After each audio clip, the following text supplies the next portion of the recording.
If you're nursing and your breast suddenly feels soft or you've stopped leaking milk, you probably think your supply is dropping. But milk production operates as a strict supply and demand system. Your body makes exactly what is removed. Look at this model of two milk ducts. The duct on the left is full, which triggers a protein that slows production. The duct on the right is empty. That emptiness is the exact biological signal your body needs to manufacture milk rapidly. To increase your supply, we need to send an aggressive make more milk signal. We are going to walk through a precise mechanical routine designed to do exactly that. Before starting, you will need a high-quality electric breast pump, plenty of water to stay hydrated, and a clear understanding of your infant's baseline metrics. You cannot fix a low supply by passively waiting for your breasts to fill up. You have to actively command your body to accelerate production by emptying them. First, we have to verify that there is an actual supply drop. We do this by looking at objective data, not by how your breasts feel. This checklist shows the exact output metrics we evaluate. For an infant over 6 days old, look at the left side. You want to see at least 6 heavy, wet diapers every 24 hours, alongside steady weight gain.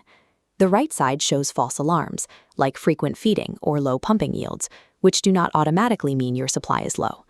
If your infant's true indicators are actually dropping, step 1 is to feed on demand. Throw out strict clock schedules and offer the breast the moment your baby shows hunger cues. You are aiming for a minimum of 8 to 12 feeding sessions within a 24-hour cycle. At each session, ensure the baby has a deep, correct latch so they can transfer milk efficiently. Do not delay a feed to let your milk store up. Leaving milk sitting in the breast sends that biological signal to slow down production. Highly frequent, unscheduled feeding keeps those ducts as empty as possible, preventing your mammary glands from ever receiving a slowdown signal. Sometimes, a baby will fall asleep or slow their suckling before they've removed enough milk to empty the breast. To help them keep going, start by gently massaging the breast before the feed.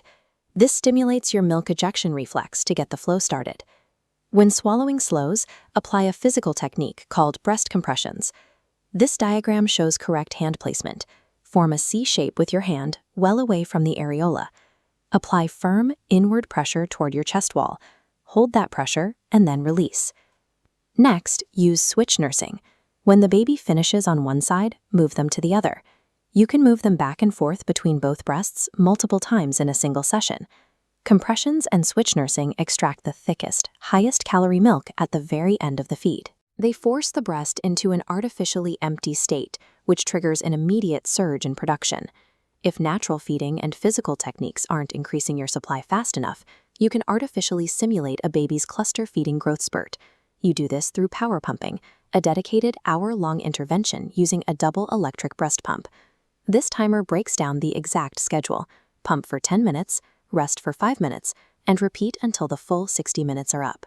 Those 5-minute rests are mandatory to allow capillary refill and let your hormones reset before the next extraction. Because this process relies on hardware, make sure your pump flanges fit correctly. Pumping should be entirely painless. If you feel pain, you need a different flange size.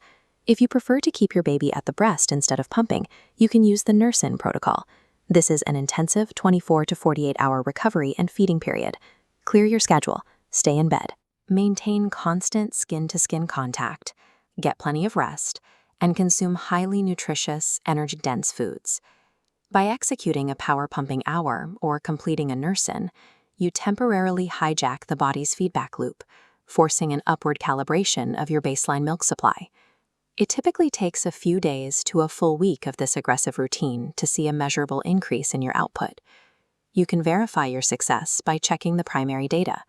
You should see a sustained increase in heavy wet diapers and positive weight gain on the scale.